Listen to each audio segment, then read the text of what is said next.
Hai teman-teman semua. Assalamualaikum warahmatullahi wabarakatuh. Halo, pendengar semuanya. Selamat datang di podcast kami, Belajar Tanpa Batas. Dengan saya, Yuda, yang akan menemani kalian semua ngobrol santai tapi bermakna seputar dunia pendidikan di era digital. Nah, pada kesempatan kali ini kita akan membahas topik yang lagi hangat, yaitu inovasi pendidikan di era digital, di mana teknologi, platform daring, sampai AI mengubah cara kita belajar mengajar. Aku nggak sendirian di sini. Tentunya ada narasumber yang sangat kece-kece ini sama tim-tim kami. Yang pertama, halo Kak Rayhan. Halo. Halo Kak Bida. Halo. Halo Kak Zahra. Nah, kita tahu ya bahwa pandemi kemarin bikin dunia pendidikan khususnya berubah drastis. Dari yang dulu tatap muka, tiba-tiba semuanya pindah ke online. Tapi ternyata setelah pandemi pun teknologi tetap jadi bagian penting dan pendidikan. Kalau menurut kamu dari Kak Bida, inovasi pendidikan digital itu apa sih sebenarnya? Kalau menurut aku inovasi pendidikan kan perubahan dari tahun ke tahun ya, kayak misalnya kemarin itu di tahun COVID itu kan inovasi pendidikan kita jadi kayak ada Zoom, platform, terus banyak juga aplikasi-aplikasi yang buat pendidikan, contohnya kayak AI, blog AI atau yang lainnya. Mbak, menarik banget ternyata. Bukan cuma alat bantu, tetapi udah jadi bagian dari proses belajar itu sendiri. Ya. Kalau menurut Kak Zahra, tren pendidikan digital yang paling kamu rasakan itu seperti apa? Menurutku sih tren itu AI dan personal learning. Sekarang kan banyak itu belajar menggunakan AI, dan AI itu kan mempermudah proses pembelajaran siswa-siswa. Contohnya pada bidang matematika, di mana apabila siswa itu sulit dalam pembelajaran di kelas, para siswa ini bisa mengulang pembelajarannya lewat AI di rumahnya masing-masing dengan memahami materi yang lebih ringkas dari AI tersebut.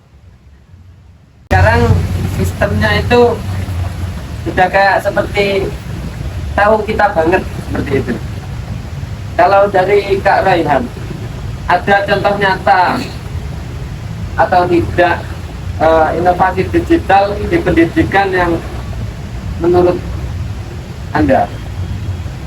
Banyak sih, salah satunya VR, virtual reality, yang biasanya buat main game kayak kacamata besar itu bisa juga untuk simulasi pendidikan.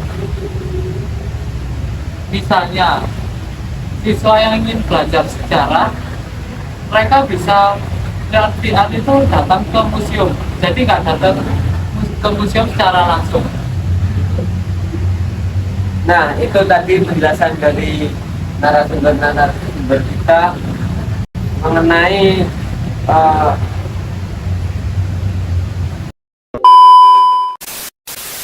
apa tantangan di balik semua inovasi ini?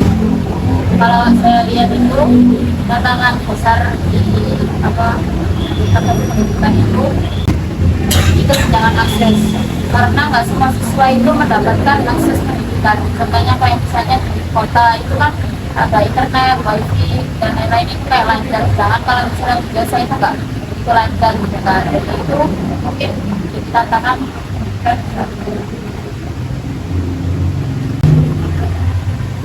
Menurutku tentang pendapat berarti sulit banget sih. Dan selain itu tantangan lainnya adalah literasi digital. Kan di sini nggak semua guru dan siswa tahu cara pakai teknologi dengan bijak. Kadang malah distraksi karena gadget bukan jadi alat bantu belajar. Dan tantangan yang paling besar itu mungkin dari beberapa anak yang masih di bawah umur yang sudah diberi alat seperti handphone ini, kan mereka itu nggak tahu bagaimana caranya, dan mungkin bisa-bisa mereka itu terlalu jauh untuk menelusuri sebuah benda kecil ini tanpa adanya pengawasan. Nah, ya, jadi untuk bimbingan supaya teknologi ini benar-benar dimanfaatkan secara positif. Kalau dari Kak Raihan, kamu melihat bagaimana peran guru dalam inovasi digital ini? Guru itu tetap jadi pusat pembelajaran, tapi perannya yang berubah jadi fasilitator. Jadi mereka bukan satu-satunya sumber ilmu, tapi jadi pengarah untuk mencari dan memahami informasi dari sumber digital itu.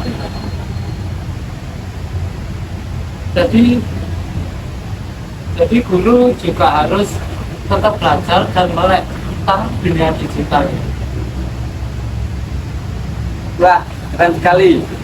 Jadi bisa dibilang inovasi pendidikan itu bukan cuma soal alatnya, tapi juga soal pola pikir semua pihak, baik guru, siswa, maupun orang tua.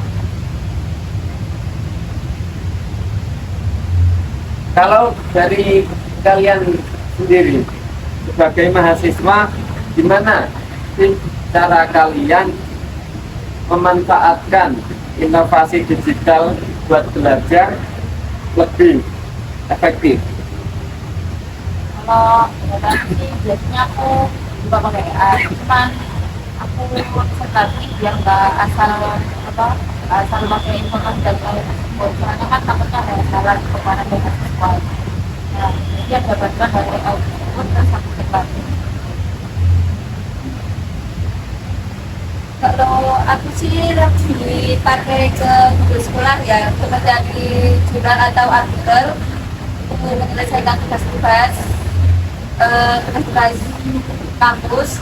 Nah, meskipun di Google Scholar itu tidak terlalu banyak ditemukan jurnal yang lengkap, kadang kan banyak itu sih di halaman-halaman Google Scholar kan tertutup karena pembatasan